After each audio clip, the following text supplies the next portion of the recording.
না এক যুবক আল্লাহর রসুলের কাছে অভিযোগ নিয়ে আসছিল যে আমি দুই হাতে কামাই, আমার আব্বা আমাকে বলা ব্যতীত দুই হাতে খরচ করে। আপনি যদি বাবাকে একটু বলে দিতেন। আল্লাহর রসুল সাল্লাল্লাহু আলাইহি ওয়াসাল্লাম লোক পাঠাইছেন যে যাও এর বাবাকে ডেকে নিয়ে আসো। তো যে ডাকতে আসছে তো বলছে আল্লাহর রসুল তোমাকে ডাকে। বলছে এই অবেলা? বলছে তা তো বলতে পারবো না। বলছে আল্লাহ রসুলের কাছে কে আছে? বলছে কাউকে তো দেখি নাই, কিন্তু তোমার ছেলে বসা ছিল। তো বাপ যখন বাড়ির থেকে বাহির হইতেছেন তো বাপ বুঝা ফেলছেন কেন ডাকে অবেলা।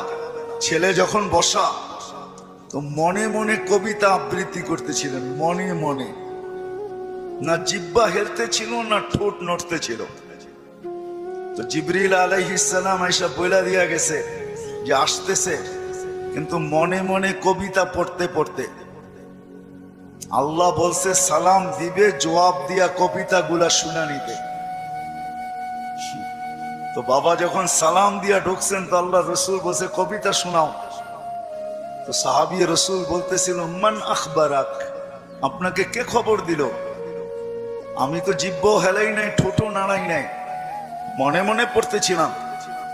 আল্লাহ রসুল বলতেছিল নাব্বাআনি আল আলিমুল খাবীর, আল্লাহ আমাকে জানায়া দিছেন, আল্লাহ আমাকে জানায়া দিছেন।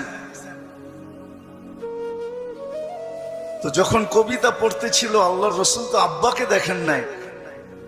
পেটে আসতে দেরি, আব্বা দুনিয়ার থেকে যাইতে দেরি করেন নাই। বিরাট বড় একটা শূন্যতা ভিতরে ছিল। বাপ দেখাও তো একটা বিষয়, বাপকে দেখেন নাই বিদায় ভিতরে একটা শূন্যতা ছিল। তো বৃদ্ধ কবিতা পড়তেছিল আর আল্লাহ রসুল চোখের পানি জড়াইতেছিলেন। কবিতা অনেক লম্বা, আমি দুই একটার তর্জমা শুনাই আপনাদেরকে। বৃদ্ধ বলতেছিল মনে বড় আশা ছিল, একা আছি, দুইজন কবে হব?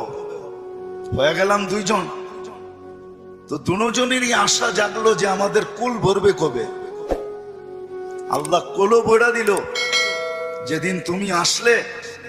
তো দুইজনই ভাবলাম যে আমাদের আর বাঁচার দরকার নাই, এখন বাঁচবো তো সন্তানের জন্যই বাঁচবো। সত্য এটাই, কিন্তু মা বাবা সন্তানের জন্যই বেঁচে থাকে, সন্তানের জন্য বেঁচে থাকে। বলে আমরা তোমার জন্যই বাঁচতেছিলাম, আমরা বুড়া হইতেছিলাম, তুমি জোয়ান হইতেছিলা, আমার সব